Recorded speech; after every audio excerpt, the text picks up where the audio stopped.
Hey, welcome to this Money Monday edition of Liquid Lunch on Biz TV. I'm John Tobacco, coming to you live as we do every single day these days from the Corona Bunker Studios in my living room, in my house. But crack open a cold one right about now because we have a lot to talk about. We sure do. I have a rum and coke here. I'm going to need more than a few of these to get through today's show because this world of ours has gone mad. Anyhow, I am drinking the Captain Morgan spiced rum today, which you might want to try at home. It is delicious. It's also nutritious and also mixed with Coca-Cola.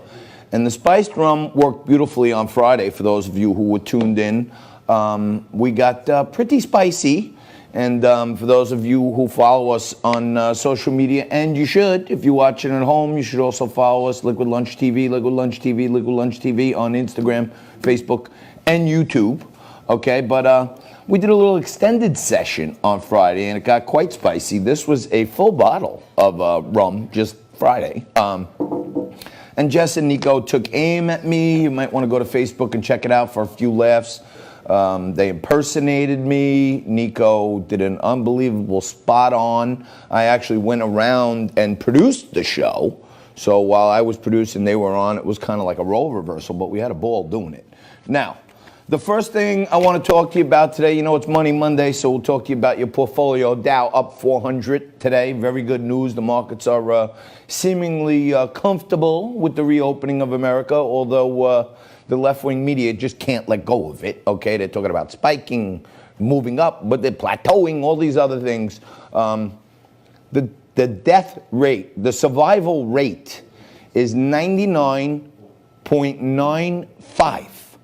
Not 99.5, 99.95, okay? So 99.95% of the people who get coronavirus survive. They live. Hooray! They got it sick, cold, this, that. People with underlying conditions, they should be careful, social distance, wear your mask, all that crap. But I want you to see a couple of things here. This is number one. Look across the whole world. Here is from the lamestream media, MSLSD. Look at the cases. These are the top 5 countries, corona cases, and the corona deaths in the world, okay? Corona cases. So you got the U.S., of course, yeah, we're number 1, 3.3 million, we're doing the most testing. Brazil, 1.8 million. India, 878,000. Russia's even getting in on the picture, 730,000. And Peru, way down at the bottom, picking up the rear at 326,000. Now, when you look at that, you would think, you know, President Trump has referred to it as the Kung flu. We know that this virus came from China. That's a fact. It came from Wuhan, China. Do you notice anything missing from the list of the top 5 countries in the world? China is the most populated country on Earth, and the virus started there, but they're nowhere to be seen. So for those of you out there who think, you know, China wasn't up to no good from the beginning, go check back and tell us where China is on that list.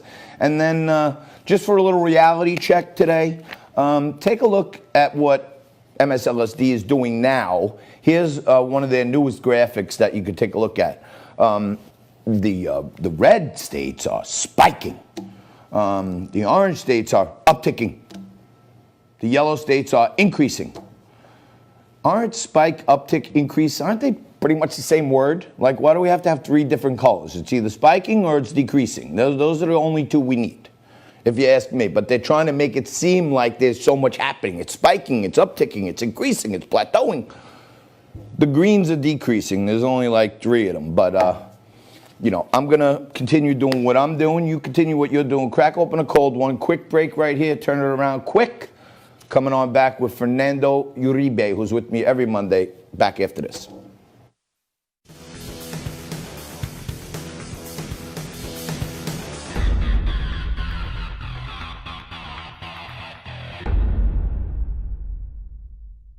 Back, just busting it through hour 1 here on a Money Monday. Great to have you back. I hope you had a great weekend. I sure did.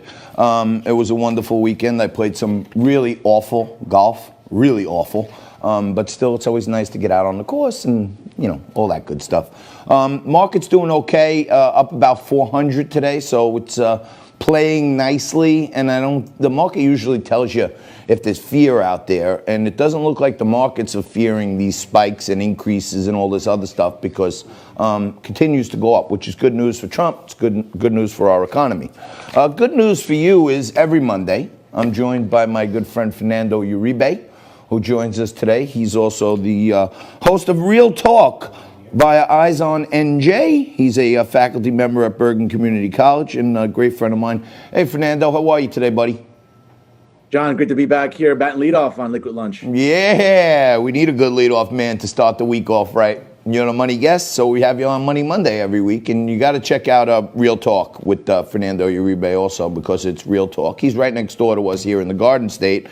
And Fernando, I know that this cancel culture has been raiding my kitchen for a month now. Aunt Jemima's gone, Uncle Ben is gone, Eskimo pies are gone, the Land O'Lakes butter Indian is gone. Today the Washington Redskins are gone. That's not in the food family. But this one had to hit home for you. They're coming after my adobo now, because the Goya is under attack. And that's where I draw the line. With my adobo is not coming out of my cabinet. I don't care. What's up with this Goya thing? Well, listen, John, first and foremost, thanks for having me back on again. And you said it best. The cancel culture is at it again. All the woke fools, all the social justice clowns need a new target. And last week, it was Goya. And for anyone that watched the news cycle, Goya CEO Robert Onunawe went to the White House, sat in the Rose Garden with the president when the president signed an executive order highlighting the Hispanic Prosperity Initiative. And for those of you who aren't aware, it's a great opportunity for Hispanics across the country when it comes to enhancing not only educational but economic opportunities throughout this community. And it's funny to me how liberals and leftists pick the most obscure targets, because during this entire pandemic, John, Goya Foods, and one of their big factories is right here in New Jersey, right in Secaucus, New Jersey, right by the train stopping right on the turnpike. And they've given over 1 million cans of food during this pandemic to food banks and pantries all across the country. But, did it ever think, to occur to liberals and leftists to maybe admire Goya for that? No, they want to come down on the CEO, Robert, Onunawe, for taking some sort of affinity with President Trump. Listen, this is the same guy who went to the Rose Garden with President Obama. So he's willing to work with anybody, and he's willing to do what's best for Hispanics, which are his client base. And it's amazing to me how the cancel culture is all about Goya, and that boycott that they were attempting to enact on Goya backfired royally, because Goya sales went through the roof this past weekend. Yeah, and it's Goya oh boya. Everybody knows that old thing. I got to tell you two things. One is I'm half Italian, half Irish, but I learned how to do most of my Italian cooking from my mom. And one of the things that I do, and I'll give away a secret of mine, is I always throw a little dash of the adobo in my sauce, and sometimes I put it on my garlic bread and everything. And you can't come for my Goya goods. But in 2012, when Staten Island got hit by Hurricane Sandy, the island was ravaged. And people, my brother and I, and a bunch of others, put together a grassroots effort to try to help people in the affected areas. And Goya Foods, someone, our local assemblywoman, Nicole Maliatakis, knew someone there and said, hey, we need help in Staten Island. Do you know they sent an 18-wheeler, a full 18-wheeler, full of canned goods and beans and anything that could sustain people? I'm telling you, literally an 18-wheeler full of Goya pulled up, and they gave it all away for free. And, these people, they just want to cancel for, like, what? Because you went to the White House? It's actually horrible, and they help Goya, if you ask me. No, John, you're right. And it's one of those things where, again, the cancel culture is so pervasive in today's political climate. But listen, for our viewers, hopefully they're aware that the CEO of both Apple and Amazon are not exactly fans of the president. But do you see conservatives on social media or in sort of cable news or conservative groups saying, let's go boycott Apple, let's go boycott Amazon? Of course not. We're not, we don't get triggered about silliness like this. Let the marketplace determine what happens, and we're seeing what's going on right now. Goya is still very popular. And listen, I grew up Hispanic, and my mom is the best cook I've ever had in my life. And listen, there's nobody that beats her cooking. So we grew up with some Goya in the household. And the bottom line is to vilify Goya because the CEO chooses to meet with the president when the president signs a very important executive order. Listen, during the 8 years of Barack Obama, I never once saw Barack Obama trying to write any executive orders when it came to enhancing educational and economic opportunities for Hispanics. So for the left and liberals to now all of a sudden be triggered, it's them being their usual disingenuous self, John. No doubt about it. Hey, Fernando, you see, I'm showing these maps earlier that the left-wing media is, talking about spikes, increase. They have three different names that all mean the same thing, right? To make it look like, oh my God, it's still going crazy, right? And if you dig down deeper, okay, into the red states that are spiking, and you go down to the municipal level where the real hotspots are, what are the cities? Like 80% of the cases here in New York were in New York City, right? And if you go into Florida, you go into Miami, you know what I mean? All these inner cities are run by Democratic mayors, okay? Almost all of them across the board. In 2018, Horyn, the National Pest Control Company, listed the top 10 rattiest cities in the world, and that meaning they have the most rat infestations.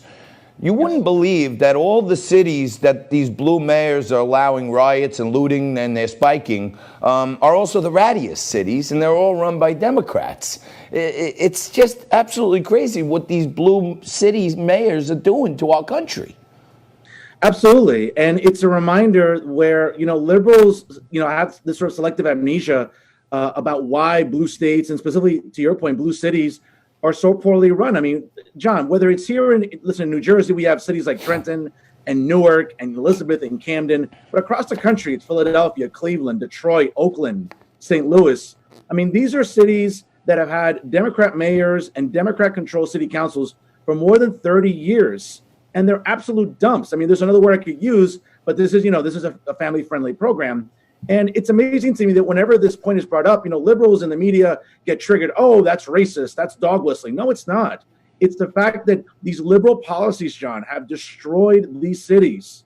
And I don't want to hear that, because it's urban. There are plenty of other urban areas in the country that are nowhere near the dumps, such as the aforementioned cities I just listed for you. And listen, I grew up, John, in the 90s, taking those vans to Manhattan, and I know what New York City was like pre-Rudy Giuliani, during the David Dinkins era. I know other people that have told me stories about what New York City was like. You know what? We're getting back to that with this despicable mayor, Bill de Blasio. And it's just amazing to me how there seems to be a pass that's given to every liberal mayor and every sort of blue city for how reckless and irresponsible they've been in running these cities into the ground. It's amazing to me. So, and in the middle of New York City, they cut $1 billion, yes, $1 billion from the NYPD budget, okay? But at the same time, in the middle of a pandemic, looting, rioting, defunding of the police, Bill de Blasio took the time and effort and brought his whole entourage of his police escort and 5 Suburbans. We spent all these resources last week to paint Black Lives Matter in front of Trump Tower. If that's not political retribution and a misuse of power, I don't know what is. Absolutely. And it's a reminder again that, Bill de Blasio, like many other liberal mayors, have let these cities destroy themselves. And now they're begging and pleading for the federal government to bail them out, just like the mayor of Minneapolis. And I'm glad that the president told him to go kick sand. You know what? You want to allow chaos and mayhem to overrun your cities, then you reap what you sow. And it's interesting, John, because, one of the things that really infuriates me about Bill de Blasio is this constant pandering that he does to his liberal base. I get it. He has to appease them and acquiesce to them. But it's, something about seeing this Black Lives Matter on the street. But folks, I can care about Black lives and issues important to the Black community, which I do. But I can also distance myself from the Marxist leanings and origins of Black Lives Matter, the movement. And it just seems, John, people are incapable of making that distinction right now, why are we glorifying a movement that has Marxist foundings? And when you look at their website, you look at their sort of modus operandi or their manifestos, they're Marxists. I don't understand what's so difficult about calling that out. I can care about Black people and Black communities and what we need to do to improve them. but I can distance myself from Black Lives Matter, the movement, because it's toxic. No doubt about it. I mean, they're avowed Marxists, and there's no question about it. You can hear it in their own words. They talk about it. They're proud of it. I'm proud to have you every week, my friend, and congratulations on all your burgeoning successes. And you got to check out Fernando, Real Talk, via Eyes on NJ, and you can check him out every single week right here with us. Thanks a lot, brother. Appreciate it. Thank you, John. All right. You're watching Liquid Lunch. We're going to take a quick break here. We're going to come back right after this with some news of the day about a brand new Sports Illustrated swimsuit model. You're not going to believe this.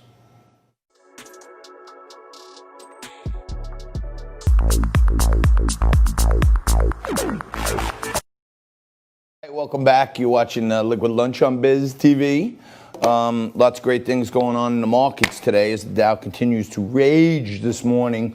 NASDAQ up 183. Tech stocks on the fly up even more on a percent gain than the Dow. NASDAQ up almost 2% today. That's a big day for the NASDAQ. Above 27,000 is good news for all you out there who are buying into this market. I would stay nimble and careful with your portfolio here because, as I have mentioned many times on this show, the government back in March and April started inseminating the market with digital cash. We actually created trillions of dollars of money that was pumped into these markets, and I think it's like over inseminated and it needs like a colonic. It needs a full clean out. We got to get all that artificial stimulus out of the markets, and then we can have a nice clean out. You know, it's like when you're all clogged. You got to blow your nose like an animal and then get it all out of there, and then you could breathe. But the more strength it gains here in the mid 20,000s, 26,000, 20, if it gets 27,000, we could, you know, kind of just pass it like a gallstone and then boom, go, you know, to the next level. You never know. Sometimes you get the gallstone and you pass it. Other times they got to go in there and take out the whole gallbladder. So, you know, I hope we don't take the gallbladder out of the market, but things are going okay for today. I'll keep you posted on that. Bitcoin looking good. The cancel culture, cancel, woke, all this other crap, okay? Great strides in the Sports Illustrated department. You know, they unveiled their cover, the new cover of the Sports Illustrated swimsuit edition, which happens to be the most widely read Sports Illustrated every year, the swimsuit edition. And I guess a lot of men are Sports Illustrated subscribers, and they put girls in bikinis, which is, you know, an old trick. My good friend Carla Marino, you know her because she's been on the show many times on Women Wednesday. She's a great woman business owner. She's also a philanthropist. She does animal rescue with her charitable organization, the Near and Far Animal Foundation. And Carla is also quite the designer. She started her own line of custom bikinis like 20 years ago. She's been in business ever since. And she's been featured in Sports Illustrated many times. Her bikinis, and, you know, a small businesswoman from Staten Island, to have your designs on Sports Illustrated swimsuit models, that's like a huge achievement. We're going to have Carla here tomorrow to follow up on this story. But breaking news, the first ever transgender swimsuit model is going to be unveiled in this year's bikini swimsuit edition. And say hello to Valentina Sampaio. She is, or he is, or they are. I don't know. What's the what are the proper pronouns now? What do we call a person like this? She. He's a she now. Is it a he or a she? It's a she is. Okay. Okay. So she's transitioned. You're telling me. Okay, so she's Transitioned. Beautiful. I mean, if you ran into this young lady right here in a bar, you wouldn't think for 1 minute that at some point she was a man. And great strides for Sports Illustrated to open their minds. This isn't as woke as you would think, but a few years ago, they started putting larger women in, which I thought was a nice thing to do, to show that, like, you don't have to get, you know, all skinny and anorexic just to get in the Sports Illustrated model. So Sports Illustrated continues to expand their mind, right down to Valentina Sampaio, who is a transitioned female, and she's the Rookie of the Year in this year's 2020 swimsuit edition. And model, actress, former Miss Universe Olivia Culpo is also featured on the cover this year. She's a pretty one, and she's, I believe she's a woman, right? She's not a Olivia Culpo's Jess? Yes, Jess is shaking her head. Yes, she doesn't want to talk today. She was on air for a while the other day, and she was getting texts from her mother to get out of the studio as quick as possible. But we had some fun. I think this is actually a piece of inclusiveness that's good to see. You know what I mean? And what the heck? On Liquid Lunch, we are flying the rainbow flag at all time. I don't care. We don't care what you are. LGBTQIA, WXYZ, LMNOP, all that. It doesn't matter. It's all good here, okay? We like Democrats. We like Republicans. We like men. We like women. We like everything in between. We are the equal opportunity show. And even though I get crazy sometimes and people send me all these things, I'm a sexist, I'm a racist, I'm a this, I'm a that, I'm the other thing, the evidence of us is the body of our work, and we've had every single thing you can imagine, including not one, but two transvestites who have appeared on this show, business people. The one lady had a one-woman show and talked about her life and the history of transitioning from a man to a woman. And these are issues that are important to a lot of people. But next, if you're thinking about Joe Biden as your presidential candidate, guess what? He's coming for your pocketbook because he's got his new tax plan out, and it's going to cost you a lot of money if this Momo becomes president. We'll break it down with Grover Norquist from Americans for Tax Reform right after this. 5, 4, 3, 2.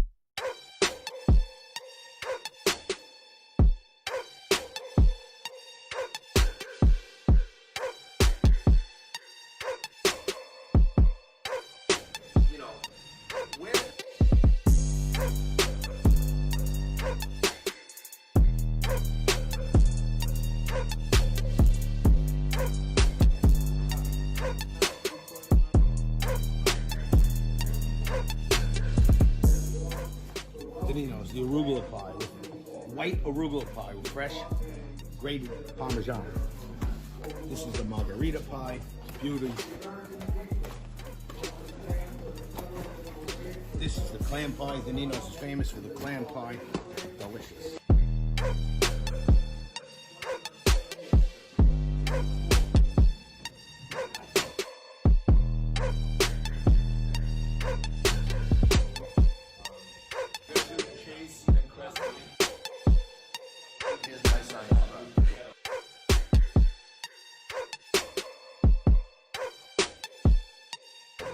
It's like after Prince. 10, 9, 8, 6. Okay, I'm reloaded. Say hello to my little friend. It's not like we're on air or anything. Can you turn on the mic?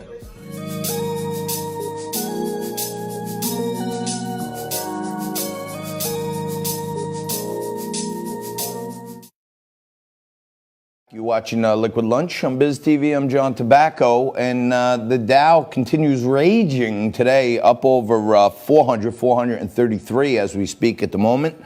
The Dow Jones Industrial Average, and also the Nasdaq is killing it today as well. A tech-heavy Nasdaq, so I guess a lot of these tech stocks are really in favor these days. I am continuously trying to bring you the best guests on Money Monday, talk about your money, what's in your pocket, what's in your pocketbook. And one of the best to tell you what's really happening is Grover Norquist, who joins us now. He's been with us many times, president of Americans for Tax Reform. Grover, thanks for joining us for a Liquid Lunch today. I appreciate it.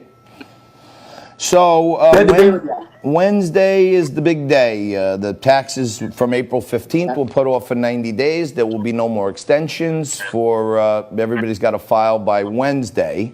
And with Joe Biden, we're talking about tax returns. When Joe Biden comes out with his tax plan, he says he's going to eliminate all these Trump tax cuts. And it looks like it's going to cost, if Joe Biden does become president, it looks like it's going to cost the average American family a lot of money. Break down this Joe Biden's tax plan for us, Grover, please. Sure. Look at your tax return this year. Look at it 4 years ago. That'll give you some idea. But what Biden has said he wants to do and written down what he wants to do is to repeal the Trump tax cuts. What does that mean for an individual? Median income, family of four, will $73,000 earnings, family of four, $2,000 tax increase every year going into the future. Single parent, one child, $45,000 income, $1,300 tax increase every year going into the future. Biden has said he wants to take the capital gains tax, if you own a home or stocks or land or anything like that, capital gains tax, 40%, up from 20 to 40%. Just for the rich? No, for every single American, he has highlighted. And on businesses, one of the things that happened during the Biden-Obama years was American companies left America because our tax policy was so bad. We were paying 35% corporate rate, communist China 25%. So if somebody had $1 million to invest from Brazil, if you got more money by investing in China than the United States because of our tax policies. Not because China cheated on something, but our tax policy drove people to China. Trump took that to 21, below China's 25. Biden has said 10 times he wants 35. Sometimes he says 28. But whatever, he's always said he wants to tax American businesses, big and small, worse than China treats its own people. Wow. That's the Biden. Oh, I left one out. Carbon tax, energy tax, a gasoline tax put on your home heating fuel and everything you use of energy. So I'd like to try to give our viewers at least some awareness every show and learn something. So just to cut into the main point there, if you're a family making $75,000 a year, a median income of $73,000, you're going to get a $2,000 tax increase under Joe Biden's plan. And if a single parent with one kid at 40 grand, you're going to get a $1,300 increase under Biden's plan. So if you're in the middle, folks, you're a little get frustrated with Trump's tweeting once in a while, which I agree with you on. Go to the core of the matter. What is important to you is your family, your income, your household. And Joe Biden is telling you straight up he's going to take more money from you. Now, the Obamacare individual mandate returns now, and 5 million low and middle income households are going to be stuck paying for this Obamacare tax, right? That was the $700 tax on an individual because they didn't buy Obamacare. It's not $700 to buy Obamacare. It was $700 to punish you for not buying Obamacare. $2,000 for a larger family, $700 for an individual. The majority of the people hit by that penalty, tax penalty, were low income, earned less than $50,000 a year. And that was the tax on lower income people that Obamacare really smacked people with. And Biden has said not only wants to repeal the Trump tax cut, which included getting rid of that tax cut, he has specifically pointed to that and said that's coming back. 5 million Americans who got whacked on the side of the head. They need to pay attention before as they think about voting. So it's like a fine, right? It's like a $700 fine. Oh wait, you don't want health care? You have to pay $700. That sounds crazy. Nothing for it. Right, it's like a robbery. They're basically just taking money from you, and most of the people that are going to be hit with it, they probably can't afford $700. Grover, let me ask you this. We were talking just before we came on here. I am, my 30 years on Wall Street. I was looking at the market, and I feel like there was a lot of government stimulus in there. The government was engaging in buying junk bonds at some point. They pumped a lot of money into the market, but we also know the market's a forward-looking vehicle. What do you see companies signaling here with this strong market? Well, they're saying that they think earnings in the future will be going up. That's the good news. They're not talking about today or some money the government put in to keep the economy afloat. That's water under the bridge right now. People invest for the future, not for the past, not even for the present. They want to know what's going to happen. Smart people putting a lot of money, their own money, meaning they're thinking about it because it's theirs. They're saying that this is a time when stocks will continue to grow. Remember that when Trump defeated Hillary Clinton, the stock market surged 800 points in a couple of days. because they realized that all the regulations that Hillary had planned to put in, that Biden and Obama had put in, that were now going to be taken out, the economy and the tax cut, the economy was going to grow. And so the stock market went up. And the value of your 401k, your IRA, 80 million Americans have a 401k or IRA. And they've seen their life savings go up a great deal under the tax cut. Went down under COVID, but never went down as low as it was when Obama and Biden were in charge. They're worse than the virus. And then it's back up again. So that's the good news along the jobs, 2.5 million additional jobs in May, 4.8 in June. Watch the August numbers. That's when the unemployment addition, the federal addition to unemployment of $600 a month will end. What that does this month still is it says for 63 to 68% of Americans, you can make more money staying home on unemployment than going back to work. It's the craziest. It's the craziest thing. We talk to a lot of small business people on this show. Get a different handle in different parts of the country. And I actually have people telling me that they're calling their employees to come back to work. And their employees are saying, no, I'm taking the summer off because I'm getting $1,100 a week. And they have less of a post-tax take-home if they go back to work. Why would anyone go back to work? It's only for 4 months. But the reason why the Democrats put that in, and unfortunately, the Treasury Secretary wasn't smart enough to stop it, was they wanted the economy to be slow in coming back. The left doesn't want the recovery. That's why they don't want opening up, even though deaths are falling and the additional numbers you're getting are younger people who are healthy showing up. They get the virus. The virus is not particularly a challenge to people under 50, under 60. They want to keep the economy closed for political reasons. They wanted people to stay home for political reasons. Number one thing Nancy Pelosi wants is to continue that $600 per week subsidy to keep those people from going back to work and at least through November. Yeah. And then they'll cut it off. All right, my friend. Thank you so much for joining us. Always insightful. This is the one and only Grover Norquist, the president of Americans for Tax Reform. Thanks, Grover. Appreciate it. Good to be with you. All right. Good to be with you at home. And I need you to stay right there. Coming back after this with some news of the day with me and my multiple personalities right after this.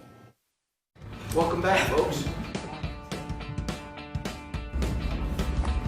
I've been taking my makeup off every day with the coronavirus wipes. How's it working? I'm still corona free. Didn't even wipe your fake tan off. Well, that's because that's not a fake tan. That's a real tan. This November. And Democrats don't want to see it, at least establishment ones. It seems like they're trying to sort of Against weed, but for guns, right? There's all these different, and to me, the palette is the middle, is different shades of purple. For more Liquid Lunch, head over to YouTube, do a search for Liquid Lunch TV, and hit that subscribe button. All right, welcome back. It is a Money Monday. You're watching Liquid Lunch on Biz TV. I'm John Tobacco, coming at you live from the Corona Bunker Studios. There's a story out there today. I just want to show you, okay, how the liberal media does things, how they try to trick us, okay? So here's a headline, okay, where it says, from The Hill, where it says, former aide says Trump considered selling Puerto Rico as the territory struggled in Hurricane Maria aftermath. Okay, now that's the headline, okay? Trump considered selling Puerto Rico. Okay, like, first of all, where do you go to sell Puerto Rico? You go to Sotheby's and list it? Like, you get a real estate agent and say, hey, hello, I'd like to list my territory. I'm going to put Puerto Rico for sale. The headlines mislead the public. We're going into an election here. The Democratic Party is so scared right now because Donald Trump's economic policies had the lowest minority unemployment in history, the highest minority home ownership in history, the highest new jobs, new business starts by minorities. So minorities across all races were starting businesses, were buying houses, lowest unemployment in history. What does that mean? The Democratic Party, as Lyndon B. Johnson said in private, the president who was probably one of the most racist presidents of all time, the Democratic Party voted against freeing the slaves. 100% of the Democrats who were in Congress voted against freeing the slaves. 100% of the Democrats in Congress back then voted against giving slaves the right to vote. So riddle me this. How are the Democrats the party of minorities when all their people for years voted against freeing them as slaves and giving them the right to vote? It's like absolutely bizarre, but somehow they have mind-washed us, and people in minority communities in inner cities, when they say Black Lives Matter, I agree with you. Black Lives Matter. But if you ask me, you know what matters most to Nancy Pelosi and Alexandria Ocasio-Cortez and Ilhan Omar and Rashida Tlaib, the squad? You know what matters to them most? Not necessarily Black Lives. Black Lives Matter, that's a propaganda organization, okay? Black votes matter to the Democrats. Take a look at this headline. You immediately think, oh no, former aide says Trump considered selling Puerto Rico as a territory. Now, I'm joking around saying, you don't call your local realtor and say, I'd like to put my island for sale. It's a territory of the U.S. What are they trying to do here? Well, if you go into the article and you read through it, this aide who was like the acting Secretary of Homeland Security or something for 4 months, okay? About 3/4 of the way into the story says that, well, he brought it up like, hey, can we outsource the electricity? Is there a way that we can, limit our exposure? And then she goes on to admit, in quotes, that it was never seriously even considered. So the headline says, hey, Latinos, Trump wants to sell Puerto Rico, which would get, I would imagine, a lot of, Puerto Rican folks upset. And I would be upset, too, if he was trying to sell Staten Island. I mean, we're an island, too. And all islands matter, for that matter. Joe Biden is coming for you, and he's coming for your pocketbook, and it's pretty darn scary. So spread the word. Puerto Rico's not for sale, actually off the market. But we're going to come back in just 1 minute, cover a little markets here, and then hour two, Joe Connor's going to be here. And my favorite part, Jadyn, Horyn, and Josh Kravitz are going to be here to mix it up. Quick break, hour two kicks off right after this.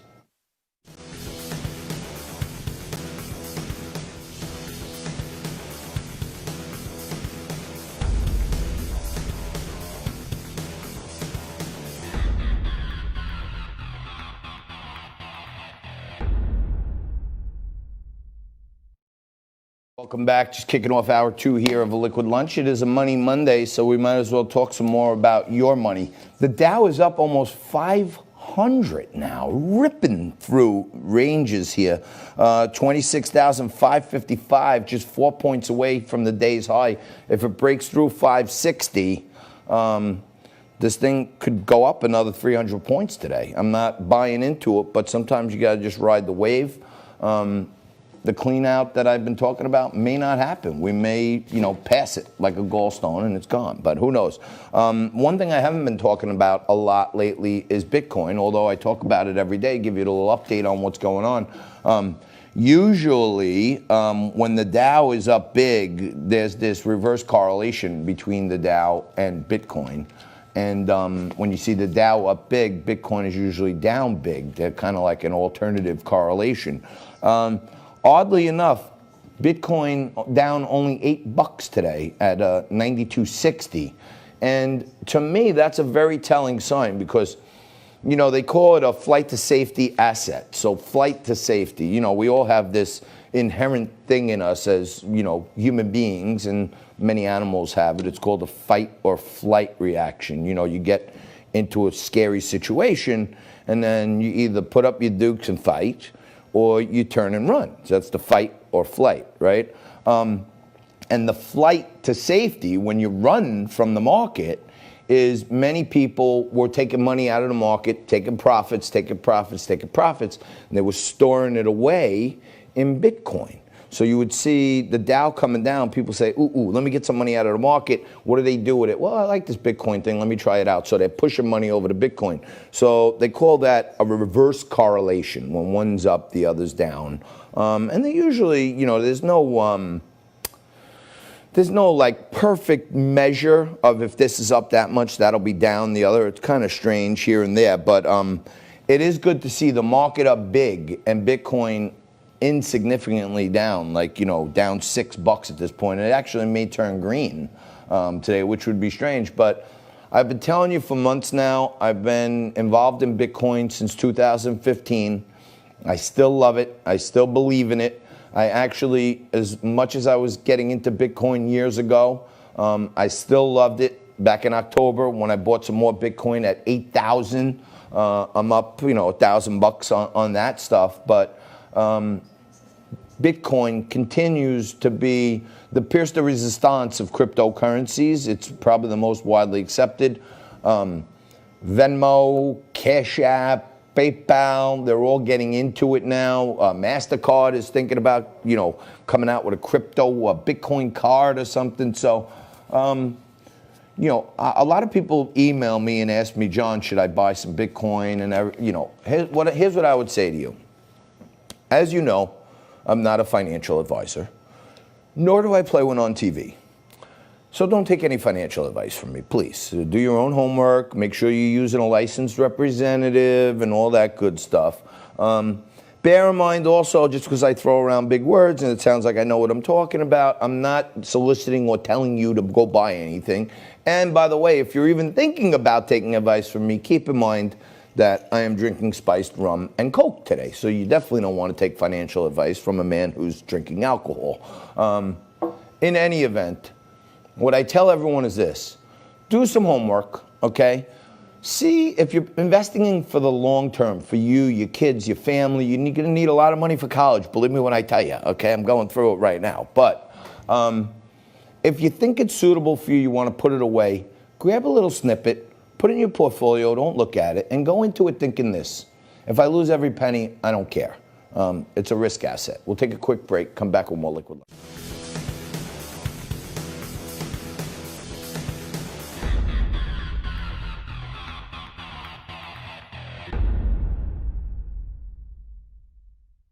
Crazy what's going on in this world. Fernando Uribe was talking about it a little earlier on the show. Fernando's a great friend of the show. You got to check him out. What's his new Real Talk via Eyes on NJ. You got to check it out. But this whole Black Lives Matter thing, okay? There's two things here. There's the words Black Lives Matter, okay? Those are words. That's like, yes, it's like a statement. Black Lives Matter. If you put it in lowercase as a sentence, of course Black Lives Matter. All lives matter, including black lives, and red lives, and white lives, and the Black Lives Matter as a sentence is something we all agree with. Yes. Black Lives Matter, hashtag Black Lives Matter, capital BLM, BLM. That's not a statement. That's not something that people can agree with. By their own admission, the women who started Black Lives Matter are Marxists. They follow the Karl Marx, one of the worst dictators of all time, okay? They follow Karl Marx's teachings. So when you hear Black Lives Matter and you go, yeah, I agree with the sentence. Don't agree with the organization because it's a front for a bunch of Marxists. And if you dig down, which I like to do sometimes, I dig in and I read and then I click the little hyperlink to go to the next story and all this other stuff. If you read into what these people from Black Lives Matter, the people who started it, okay, one of the things that they're bent on is the removal of the paternal person. They want the fathers, they want fatherless homes, okay, that's what they want, and they're committed to the breakdown of the nuclear family. They want people's lives to be run as a village. Yeah, just, there's no home base. There's no family unit. The destruction of the nuclear family unit is the key thing that these people behind the capital Black Lives Matter movement, destruction of the nuclear family. America was built on faith and family, okay? And food, if you ask me. But that's why our food cabinet is under attack right now. But anyway, let me not digress here and start talking about all the great foods that have been canceled from my closet during this crazy BLM movement. But I'm joined right now by a great friend of the show. Joe Connor is with me.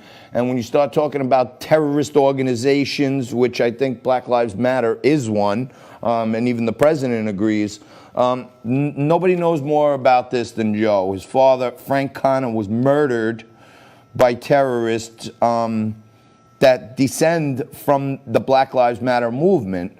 And Joe, as a New Yorker, I know about this story for a while, but fill everyone in on, how your father was taken from you and your family by, the people who are really behind this Black Lives Matter movement. Sure. On January 24th, 1975, my dad was having lunch at Francis Tavern downtown, and a terrorist walked a bomb in, set the bomb behind the table where he and his colleagues were eating lunch. And the bomb detonated within a couple of minutes.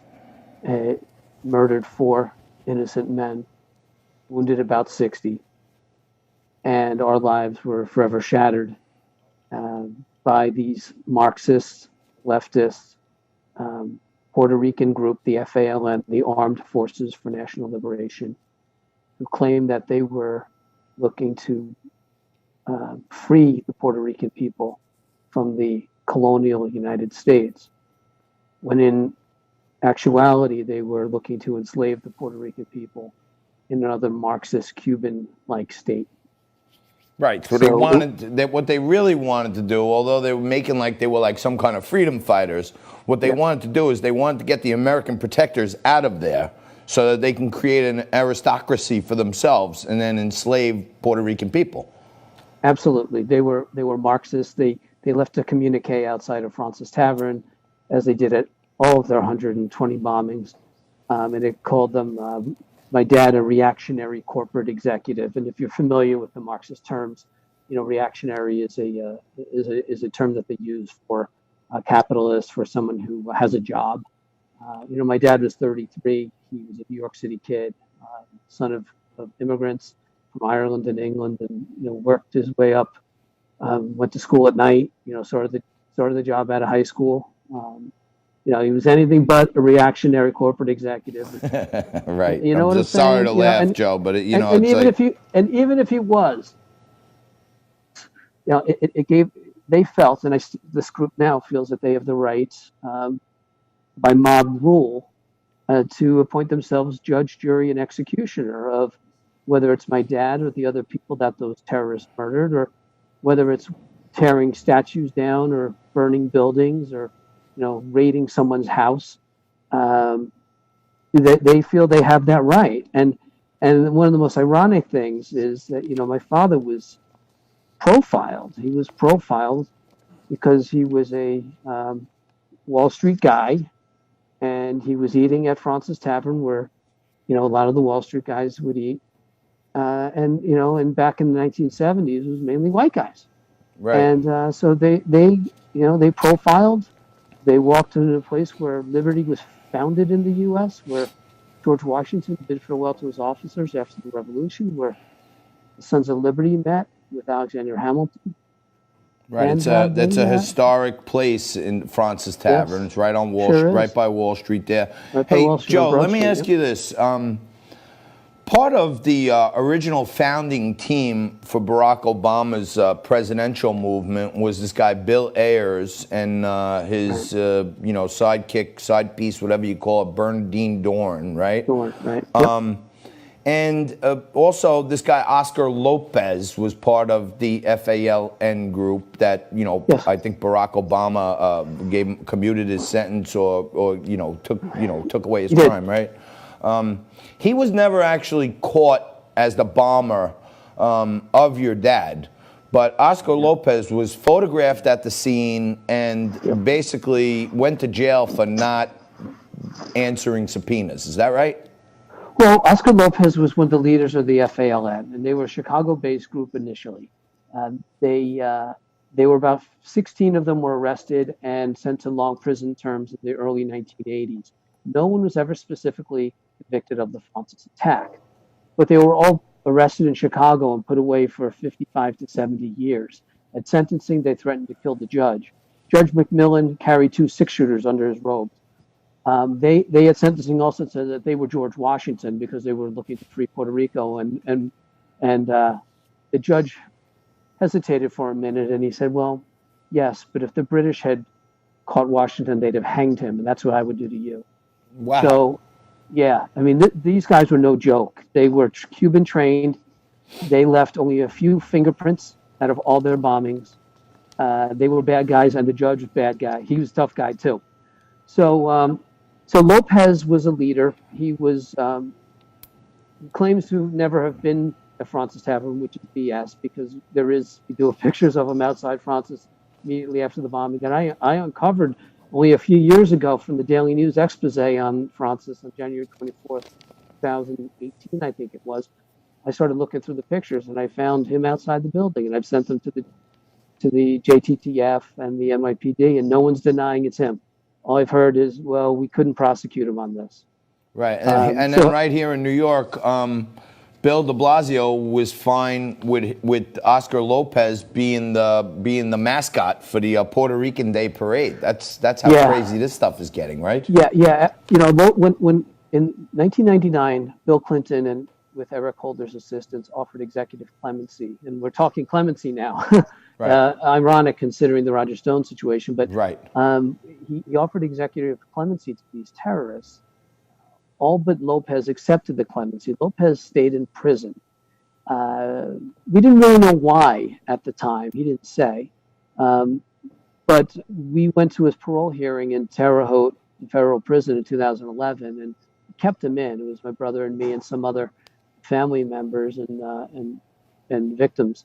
And then in 2017, he asked for another clemency. He asked for clemency, and he was released by Obama in his last day in office. Wow!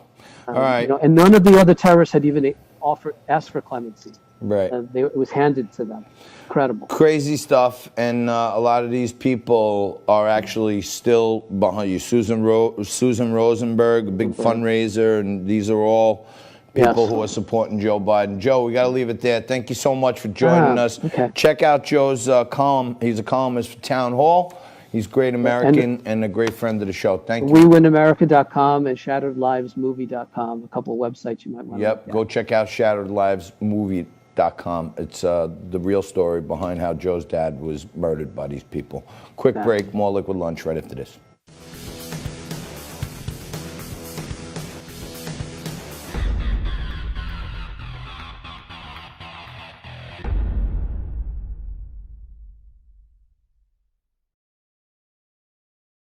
Welcome back.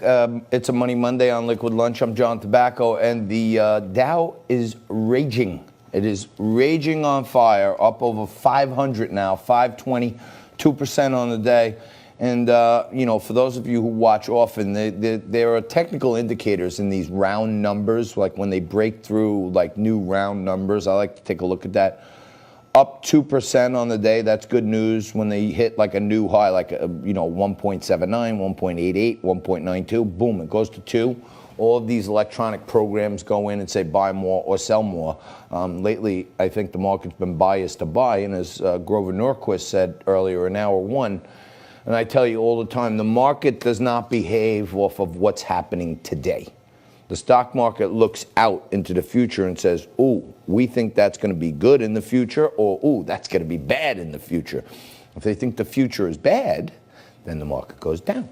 But if they think the future is good, then the market goes up. So no matter what they're telling you on the whacked out left-wing media, whatever the Washington Post and some of these other print things are telling you, the market is strong. Even JT tells you the market, I don't think it's really fully strong here because there's a lot of artificial government money in there, but still, The technicals, to me, are looking good for the market. The fundamentals, I don't think is great, but we'll see what happens. The market is the freest tool we have because there is no bias in a market. It's just buying and selling. If there's more buyers than sellers, then the market goes up. And if there's more sellers than buyers, then the market goes down. Right now, there's a lot more buyers, so the masses speak.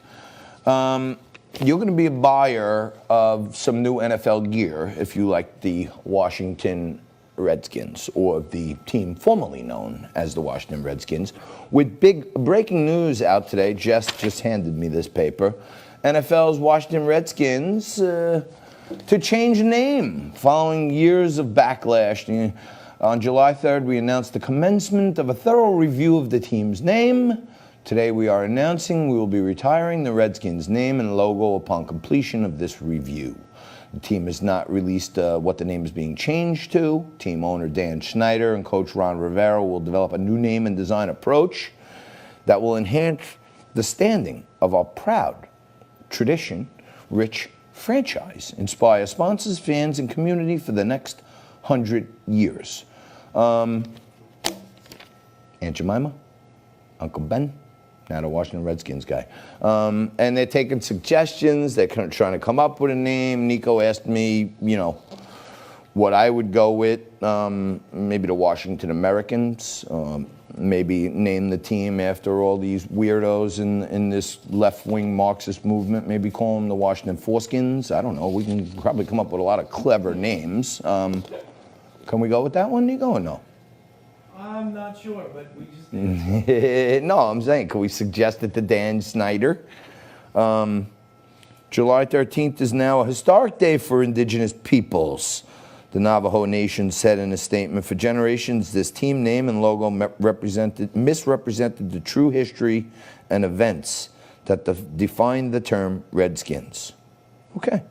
I don't have a problem with it. I mean, if I'm Italian, so if they call me, if the team was named the Washington Tanskins, I'd get mad about it too, because I like to fancy myself a tan. I got a horrible golf tan right now. Let me tell you, my face and half of my arms are tan. The rest of me is white and red. While the cancel culture is looting and rioting and holding all these protests, and businesses continue to be shut down across the country, so people are literally dying because they can't open their business and they can't feed their family. But every so often, there is just a nice stroke of karma for these people who are trying to terrorize our society. And a bunch of these thugs were having a protest. I think, where was that, Jess? In New York? Or do we know where this monument was? They were trying to rip down a monument. And there's a quick clip. Maybe we'll play it a couple times. But take a look at what happened to one of these poor kids and tell me this ain't karma, baby.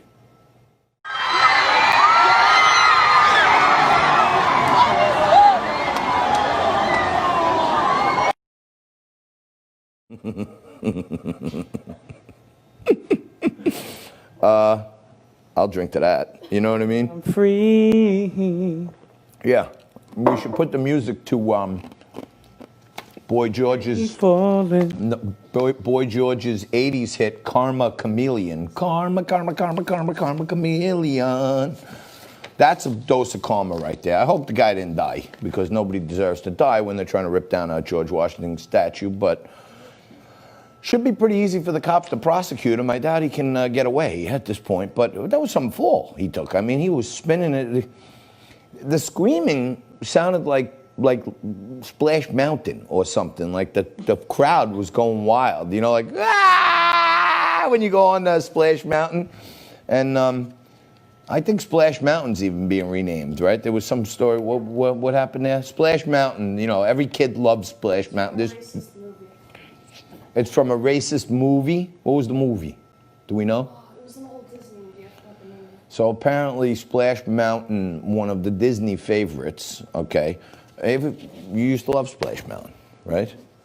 My daughter Tori loves Splash Mountain. And unfortunately, after this year, cheerleading is over. My daughter's team, the St. Joseph Hill Koalas, would go to Disney every year for the competitions down there, so we won't be going to Splash Mountain ever again.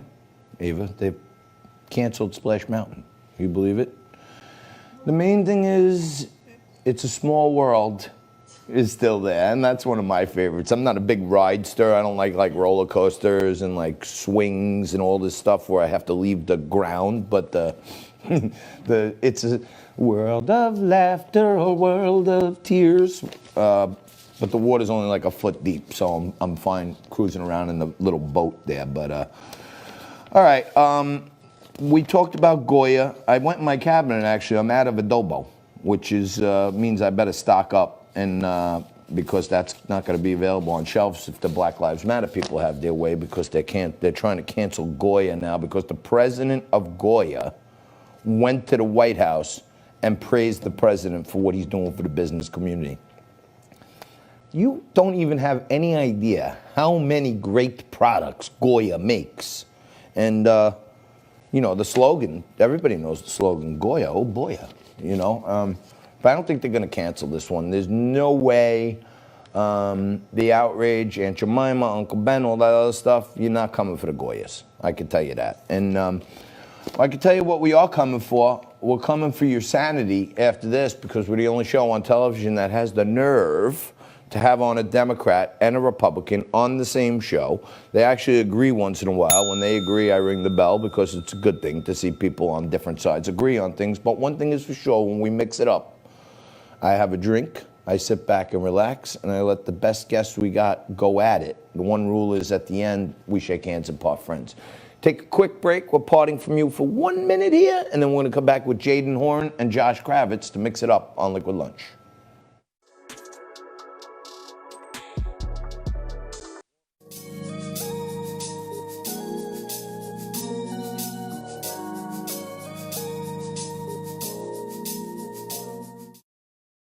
Right, yep, this is when we do it. We mix it up almost every day here on Liquid Lunch. We bring on the best guests who know where the rubber meets the road, and we bring on Democrats and Republicans on the same show to talk about the news of the day and let them break it down and mix it up.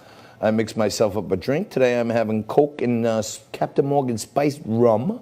And to mix it up for you today is two great friends of the show. They've never been in this segment before, but they know the drill. Jadyn, Horyn, Republican strategist and contributor to Metropolitan Magazine. Josh Kravitz, Democratic District Leader in New York, attorney. And guys, thank you both for mixing it up with us today. I see neither of you have got to your salon lately. Your hair looks quite long. I'm not used to seeing you guys with your hair this long. Mine is a homemade haircut, and I don't like it, but I'll get it taken care of soon. Yeah, Jadyn has not homemade haircut. That thing is just growing like weeds. I wish I would pay anything for that hair. I heard that they're coming up with a new transplantation where you could take it from somebody else's head. I'm going to see if maybe I get some of yours and some of Frankie's. That would be a wow. Anyhow, guys. So China is in the news again, and it's one of the hot topics now in the presidential debates. No, not the Kung flu. The back and forth between Trump and Biden on who could be tougher on China. Josh, how could Joe Biden say now he's going to be tough on China when for the last 40 years he's been best buddies with China? Well, first off, I don't even understand why this is an issue and why we need to talk about being tough on China. I think the 3.5 years of the Trump administration have so degraded the United States' standing in the world in so many different areas. We don't attend international conferences. We don't invest in the world. As China does its Belt and Road Initiative and invests in Africa, Central Asia, all over the place, extending its influence like we did with the Marshall Plan after the Second World War, that China's going to have a great couple decades because of these 3.5 years of missed opportunities during the Trump administration. And there's really nothing we can do about it. I hope the next 4 years we focus on ourselves and make ourselves the best country we can be to re-extend our influence in the world.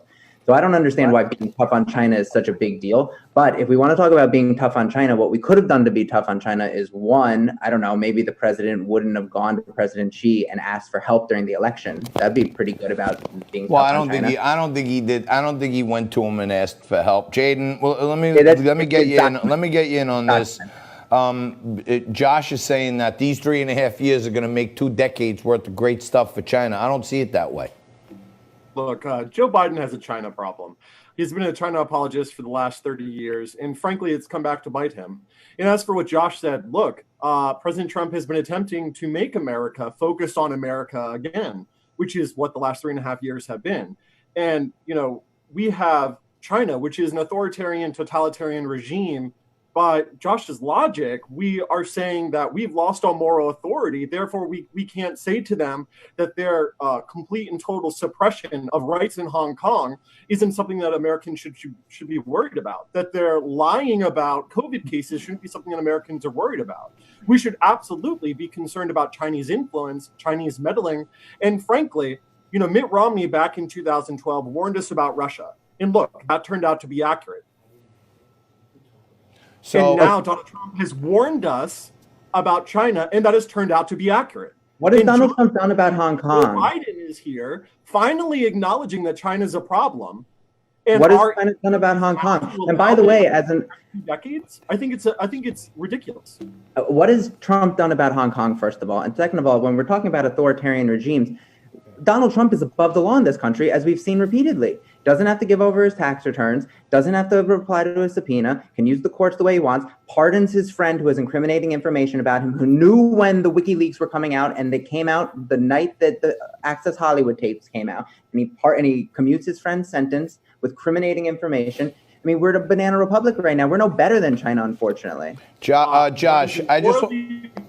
statement. China is an authoritarian regime that completely murders its own citizens, that throws them in jail without any due process. You may not like that Trump has been exonerated when it comes to impeachment. You may not like that he's commuted sentences. You may not like the Supreme Court has ruled that they don't have direct and immediate access to his tax returns. No, I don't. Not only do I not like it. For the totalitarian regime. Not only do I not like it, it's spitting on the Constitution of the United States of America. And it's disgusting. And it's the worst betrayal that a president has done to not faithfully execute the laws that we've ever seen. But it is not the wanton and capricious murder of its own citizens in mass, like what's going on in Uyghur. Look, do I think Donald rights of an entire people group in Hong Kong? Frankly, I mean, to make that comparison, you may not like what Donald Trump's doing, and that's fine. That's certainly reserved. But you cannot make a false. I don't compare it to the genocide of the Uyghurs. I don't compare it to the genocide of the Uyghurs. But what I will say is that we do not have a constitutional republic like we thought that we did. We have a president who is above the law. That is so. Wait, Josh, we're conflating a couple of issues here. Let's deconflate these two issues. Okay, let's go to the Roger Stone thing. So it's your contention that, and this has been completely debunked many times, but Roger Stone talking about WikiLeaks, it was already publicly announced by WikiLeaks weeks before. How is it debunked? Well, yes, it's been debunked that when Roger Stone spoke about it, it had already been public information for like 3 weeks. But I don't want to get off on that one. You're saying that he's a lawless president because he pardoned his friend Roger Stone. That's what you think, right? I think he's a lawless president for 10 different things. But I'm saying in this one is you think this is horrible for us. Are you aware? What about the fact that there are bounties on American soldiers in Afghanistan? That's also, I'm not saying that's good, but that's been going on for 50 years. We have bounties out on Russian soldiers. So, that's part of warfare. But you're actually using whataboutism, which is Putin's favorite technique in the media, to say, well, we do it too. Remember when Trump was running for president, he said, oh, well, we do bad things too. We kill people too. And now Jadyn over here is the American exceptionalist, which is great because I used to be an American exceptionalist until pretty recently when Trump ruined it for me and ruined it for a lot of us. But, if you want to be an American exceptionalist, that's great, but there is no more American exceptionalism. There isn't. Well, hey, Jadyn, we let our soldiers get killed by Russians and we don't even stand up for our own soldiers. One thing, Jadyn, Republican senators don't do anything. You should know this, Jadyn. Josh is a great friend of the show. He's great friends with Frankie and I. And you know what he's really mad about? Because he's a Bernie supporter. He was for Bernie Sanders. So now he's stuck here. He can't go to Trump. And he has to be for Biden because he was a Bernieite. So he's in a bad spot here. This is a terrible thing for the Bernieites actually standing up for Joe Biden. They hated him a few months ago. I never hated Joe Biden, and I never said anything particularly bad about Joe Biden on the show. He was definitely not my candidate. I think the critical societal issue that's facing the United States is income inequality and the way that the poor are treated in this country and the way that the working class are treated in this country. And it causes problems throughout. And we have people going bankrupt because of medical bills. We have 40% of Americans who do not have $400 to cover an emergency. And now we're all living through an emergency, and 20% of Americans just lost their job. I think Bernie Sanders would have been a better candidate to solve those core issues.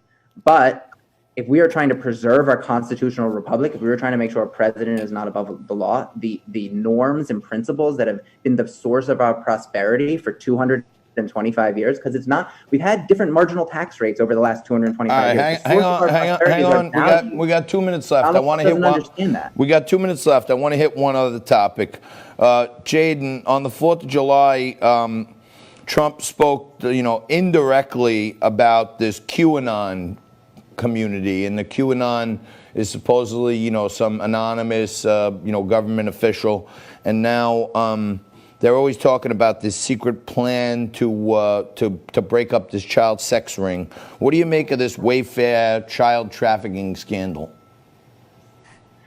Look, Q has become kind of an internet phenomenon predicated around people's desire for conspiracy to explain the enormous change that we have around us. The president acknowledging it is, I think, unfortunate.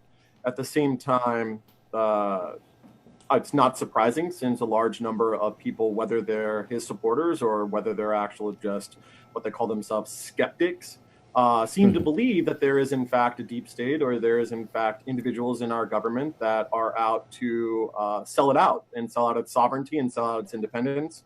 And again, I think it's unfortunate the president, is going down that route. At the same time, there does appear to be individuals involved with Jeffrey Epstein, whether in our government or other foreign governments. And there certainly seems to be, at least in the mind of an average common person, which the legal profession loves to argue, that it seems odd that there isn't justice for those victims. There isn't justice. Josh, I got 30 seconds.